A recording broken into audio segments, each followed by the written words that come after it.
Samajwadi party की विधायक रागिनी सोंकर हमारे साथ मौजूद हैं। सत्र अब अनिश्चितकाल के लिए स्थगित हो गया है। समाजवादी पार्टी का क्या वो रहा पूरा अनुभव रहा इसमें? देखिए समाजवादी पार्टी ने जिस समय अपने कार्यकाल में माननीय राष्ट्रीय अध्यक्ष श्री अखिलेश यादव जी रहे, तो उनका विजन जो है धरातल पर दिखाई देता है। अगर हम इकाना की बात करें, मेट्रोस की बात करें, हम पुलिस हेडक्वार्टर्स की बात करें, जिसमें माननीय मुख्यमंत्री जी आज विराजमान होते हैं, बैठते हैं, उस बिल्डिंग की बात करें, हम एक्सप्रेसवेज की बात करें, तो सारा विजन जो है पहली, मुझे लगता है कि वो पहली सरकार रही जिसमें पूरे फुल 5-10 ईयर्स के लिए जो है समाजवादी पार्टी की जो है सत्ता में आई, और उसमें वो उसने धरातल पे अपना काम करके दिखाया है।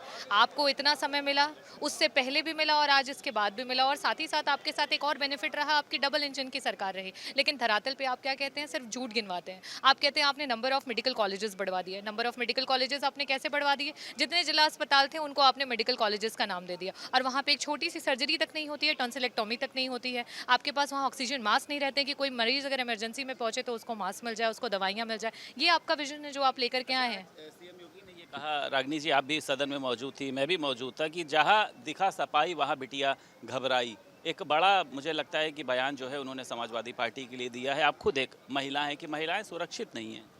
देखिए, वो बयान जो है, अब वो धीरे-धीरे जो है जनता उसको समझ चुकी है, क्योंकि आपने लॉ एंड ऑर्डर पे जनता का भरोसा जीता था। आपने कहा था कि आप उनको सुरक्षा मुहैया कराएँगे। जो एनसीआरबी के आंकड़े बता रहे हैं, वो आपके ही डबल इंजन सरकार के सर्वे के द्वारा बने हुए आंकड़े हैं, किसी विपक्षी दलों के द्वारा नहीं बनाए गए हैं। बलरामपुर की घटना अपने में बहुत ही निंदनीय है कि पूरा का पूरा जो सरकार और पुलिस विभाग है, मूक दर्शक बना रहा। वो जो बिटिया, वो जो बच्ची है, वो जिस तरीके से वीडियो कैमराज़ में वो पूरे प्रदेश के सामने और देश के सामने आया कि एसपी और डीएम आवास के ही 1 किलोमीटर के दरमियान में वो भाग रही थी, ना वो चीख सकती थी, ना चिल्ला सकती थी, और उसके पीछे जो है ये सारे मोटरसाइकिल जो है सवार होकर के उसके पीछे पड़े हुए थे उसके जान के। आप ये लॉ एंड ऑर्डर की बात करते हैं, ये बात कहते हैं कि बिटिया जो है वो सुरक्षित है यहाँ पे। ये बातें समाजवादी पार्टी के लोग सदन में क्यों नहीं उठाते हैं? इतनी बड़ी बड़ी बातें जैसे आपने बलरामपुर वाली बताई या जो भी चीज़ें हैं, वहाँ पर अगर आपको लगता है इन बातों को उठाया जाए? शायद आपने सुना नहीं होगा, आपसे मिस हो गया होगा। हमारे नेता प्रतिपक्ष जी ने जब ये सदन आहूत हुआ है,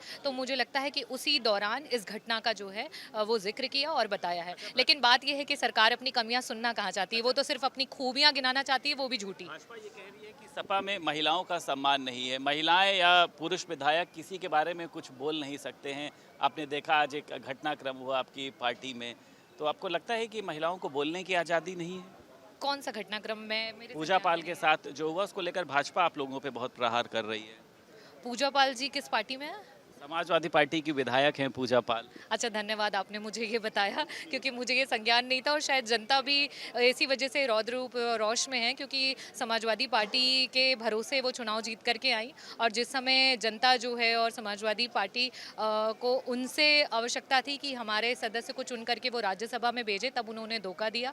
और आगे जो प्रक्रिया हो रही है वो तो देखिए, पार्टी की जो भी, चाहे वो कोई भी पार्टी हो, वो उस हिसाब से अपने एक्शंस लेती है। कल उन्होंने सीएम योगी की तारीफ कर दी, इसलिए जो है पार्टी नाराज हो गई।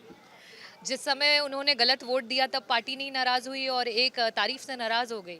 ये सब क्या बनावटी बातें हैं, और यहाँ पे महिला और पुरुष की कोई बात नहीं है। जो गलत है वो गलत है, जो सही है वो सही है। धन्यवाद।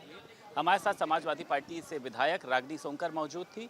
लखनऊ से वीडियो जर्नलिस्ट मेहंदी हसन के साथ संदीप खेर, भारत समाचार।